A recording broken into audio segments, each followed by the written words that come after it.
All right, we're back with Charlene Patton of the Kansas Soybean Commission. So what are we cooking now?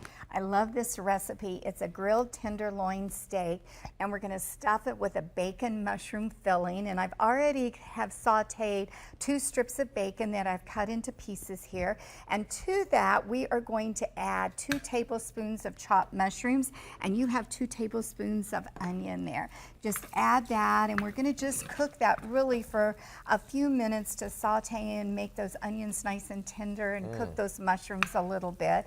And then we would add to that 1/4 cup, and this is just a cornbread stuffing mix, and you have 1/4 cup of water. Just add that, and it cooks for about 5 minutes, and all will come together here. Very, very easy to do. And I'm going to turn that off, so I'll let you turn that off. Sure, but everything heats up here. Yeah, okay. Cooks for about 5 minutes, and then we have this filling like this. I made this ahead of time here.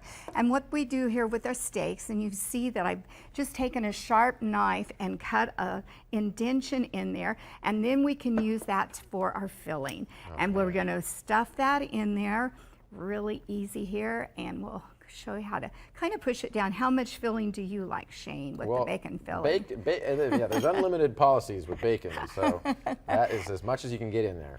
And then we take the wooden skewer and then just put that there, and That's that excellent. ties it there. Put that on your grill. Of course, we talked about that we have the temperature guide on our website and on the recipe sheet.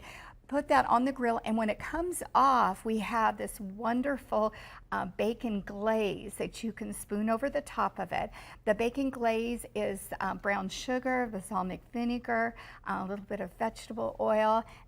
Heat that with another 2 strips of bacon that we've cooked, and just makes a marvelous glaze for the top of those steaks. Gosh, that's what you see right here. This is the finished product that we're looking at. This is the glaze as well that you see that you can just put over your cooked steak. Wow. That's amazing. You showed up today, Charlene.